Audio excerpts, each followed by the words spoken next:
결혼한 지 겨우 1년밖에 지나지 않았을 때였다. 남편은 독일로 장기 출장 근무를 떠났다. 나는 혼자 한국에 남겨졌다. 남편이 태어나고 자란 조용한 마을, 강원도의 깊은 산자락에 자리한 그의 부모님 댁, 회색 돌담으로 지어진 고풍스러운 단층집.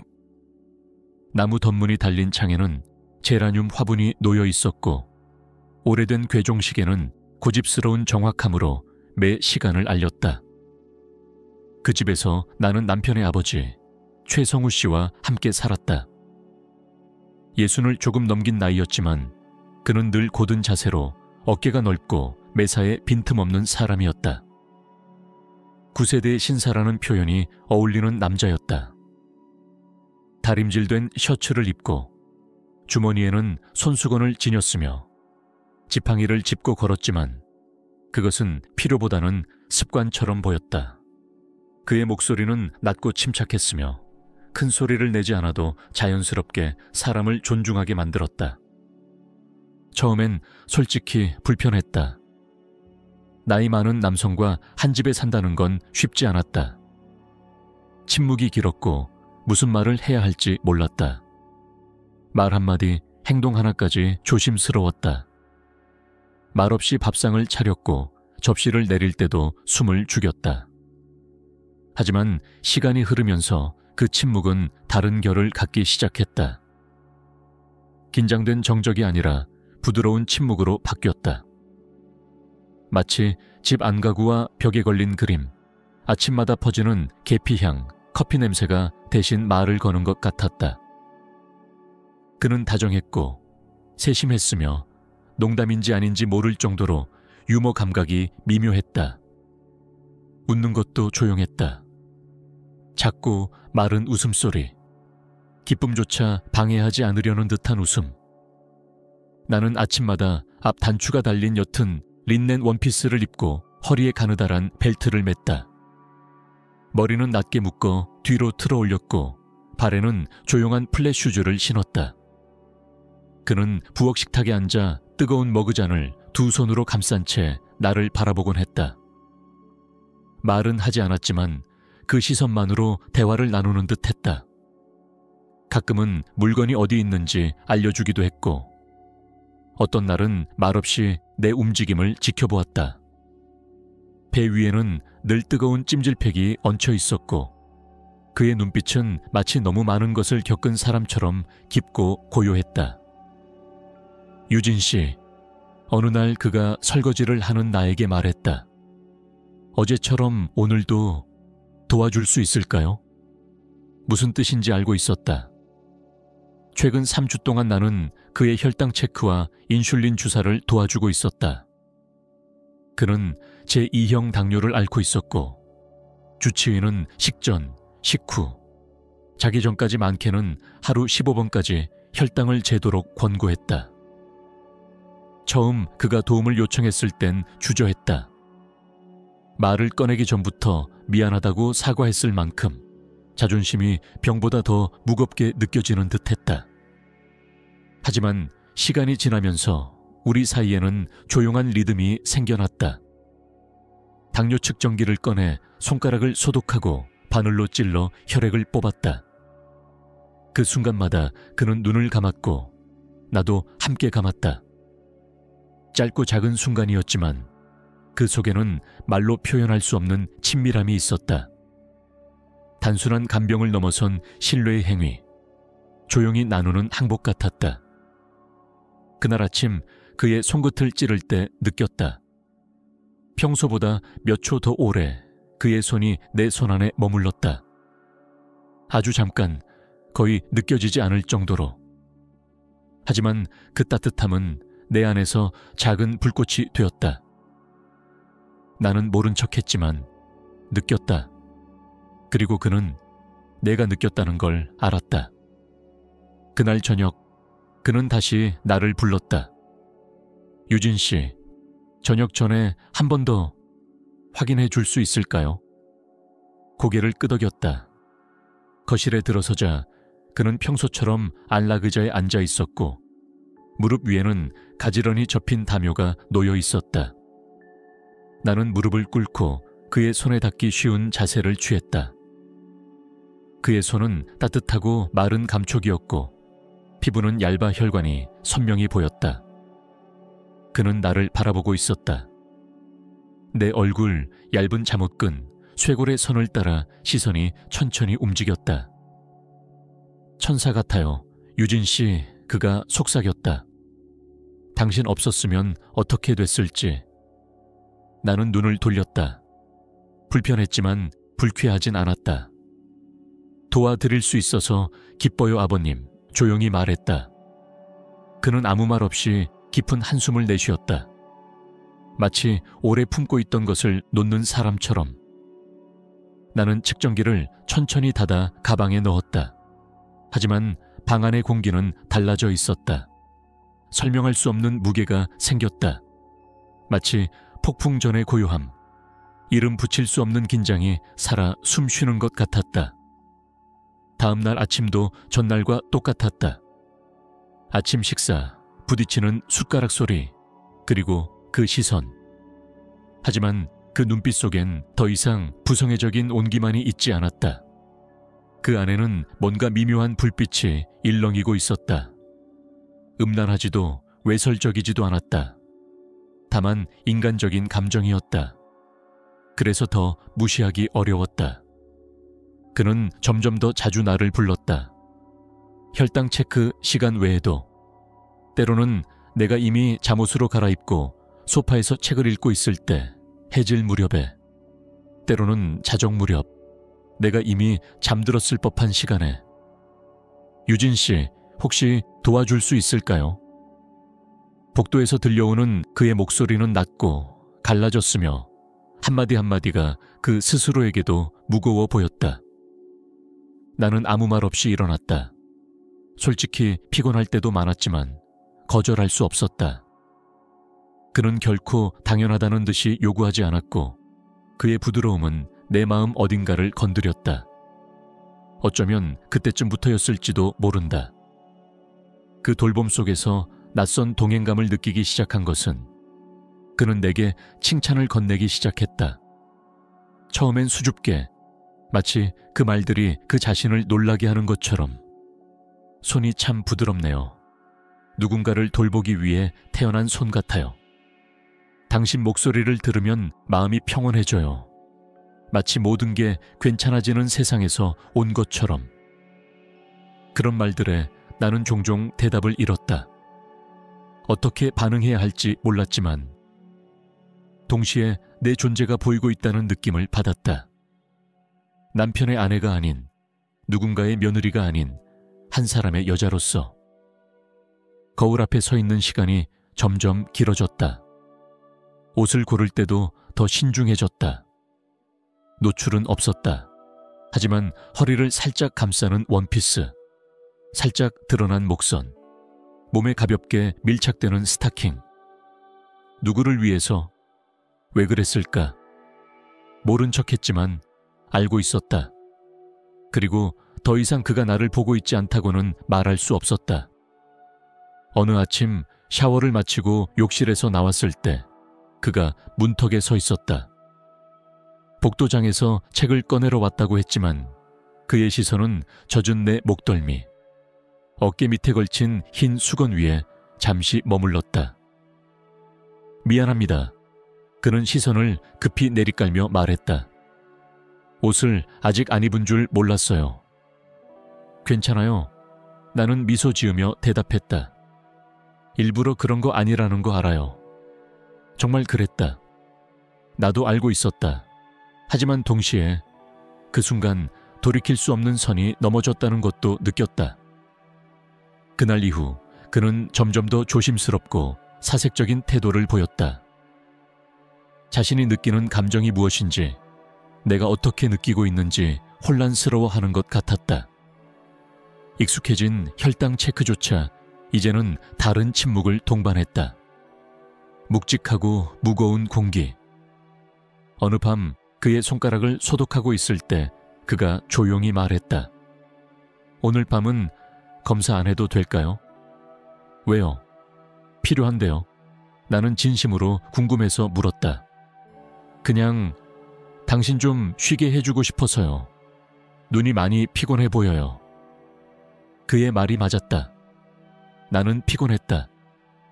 단순한 육체적 피로가 아니라 무언가 깨질 듯 조심스럽게 들고 있는 느낌. 어떤 날카로운 감정.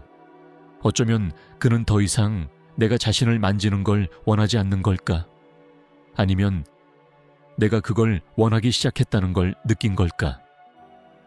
그날 오후 나는 조금 더 신경 써서 옷을 골랐다. 튀지 않게, 과하지 않게, 보트넥에 두꺼운 플라워 원피스, 몸 전체를 가리지만 허리는 자연스럽게 드러나는 옷, 머리는 풀어내렸다.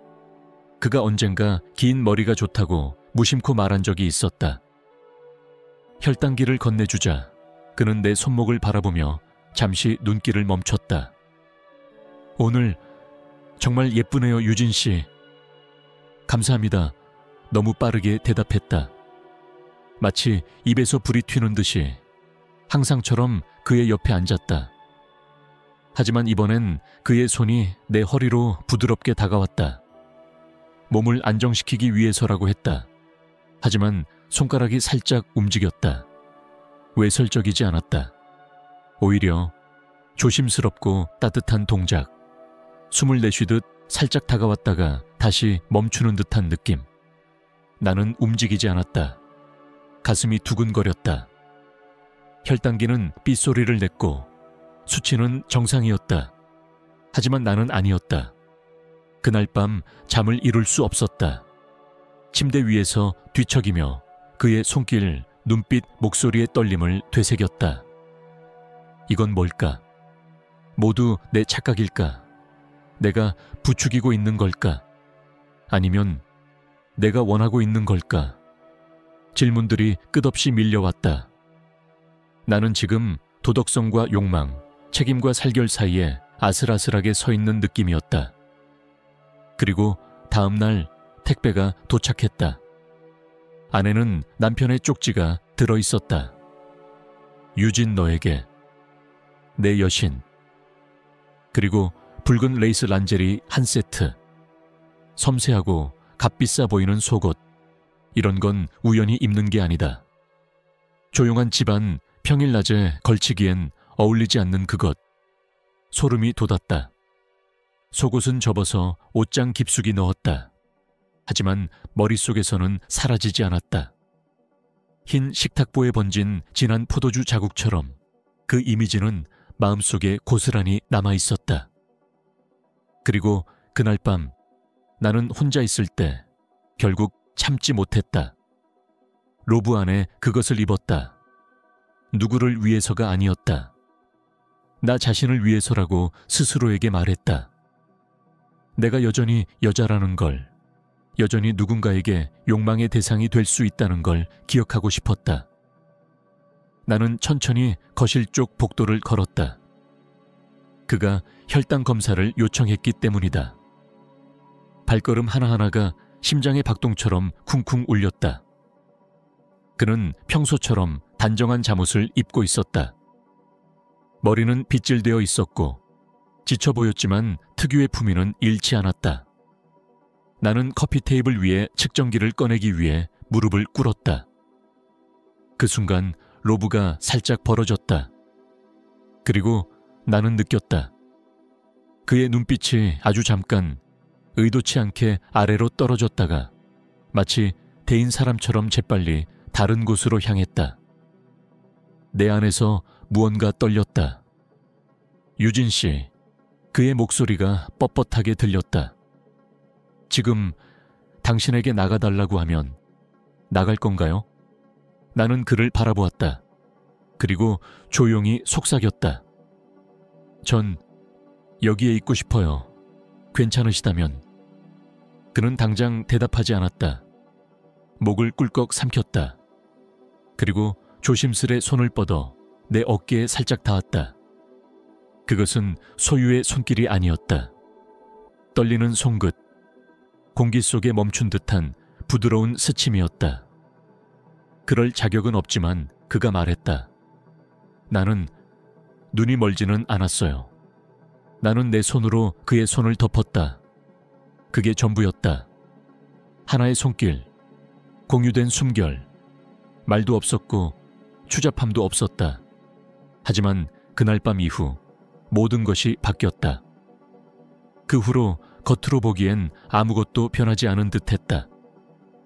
우리는 여전히 같은 시간에 아침을 먹었고 그는 내게 자리 양보를 했고 나는 식기를 치웠다. 혈당 측정도 변함없이 정성스럽게 준비했다. 하지만 모든 것이 달라져 있었다. 공기가 달라졌고 그 속의 움직임 하나하나가 무게를 지녔다. 침묵은 질문이 되었고 손길은 남지 않아도 여운은 더 깊어졌다. 우리는 더 이상 서로를 만지지 않았다. 하지만 마치 계속해서 닿아 있는 듯했다. 거실에 들어서면 그는 마치 손님을 맞는 듯 일어나 셔츠를 바로잡고 머리를 손으로 넘기며 자세를 가다듬었다. 그리고 나도 의도적이지 않았다고 해도 어쩌면 의도보다 더 진심으로 그 무언의 의식에 동참했다. 거울 앞에 오래 서 있고 목덜미에 향수를 살짝 뿌렸으며 그의 맞은편에 앉을 때 다리를 천천히 꼬았다. 그것은 유혹이 아니었다. 존재감이었다. 누군가의 시선 속에서 살아있다고 느끼고 싶은 본능. 어느 오후 하늘이 흐릿한 회색으로 변할 무렵 정전이 되었다. 전기가 나가자 집 안은 단숨에 무겁고 조용해졌다. 그는 의자에서 천천히 일어나며 말했다. 또 두꺼비 집 문제일 겁니다. 지하실에 있어요. 저도 같이 갈게요. 나는 재빨리 말했다. 작은 손전등이 있어요. 우리는 함께 내려갔다. 지하실에는 젖은 나무와 낡은 쇠냄새가 섞여 있었다. 그는 손전등을 들었고 나는 공구 상자를 들었다. 희미한 노란 불빛이 선반과 상자들을 간신히 비추었다. 그가 퓨즈박스를 살펴보려고 몸을 낮췄을 때 나는 느슨한 타일을 밟고 발을 헛디뎠다. 중심을 잃을 뻔했고 반사적으로 그의 어깨를 잡아 넘어짐을 막았다. 그 순간 우리는 멈췄다. 손전등은 아래를 비추고 있었고 내 다리가 드러났다. 얇은 여름 원피스는 습기로 인해 몸에 달라붙어 있었다. 그의 한 손은 내 허리를 부드럽고 단단하게 감쌌고 다른 손은 여전히 빛을 쥐고 있었다. 그의 숨결이 내 목덜미 가까이에 닿았다. 너무 가까웠다. 그 어둠은 순식간에 다른 공간이 되었다. 지하실이 아니라 피난처처럼 느껴졌다. 죄송해요. 나는 거의 울 듯한 목소리로 속삭였다. 그는 대답하지 않았다. 그저 아주 자연스럽게 나를 조금 더 가까이 끌어안았다. 내 등이 그의 가슴에 스치고 있었다. 접촉은 최소였지만 그것만으로도 완전했다. 그 순간 나는 깨달았다. 나 자신이 물러나고 싶지 않다는 사실을. 불이 다시 들어오자 그는 갑자기 몸을 떼며 현실로 돌아온 듯한 표정을 지었다. 조심해야 해요, 유진 씨. 그는 나를 보지 않은 채 말했다. 이런 일은 있어선 안 돼요. 나는 아무 대답도 하지 않았다. 고개조차 끄덕이지 않았다.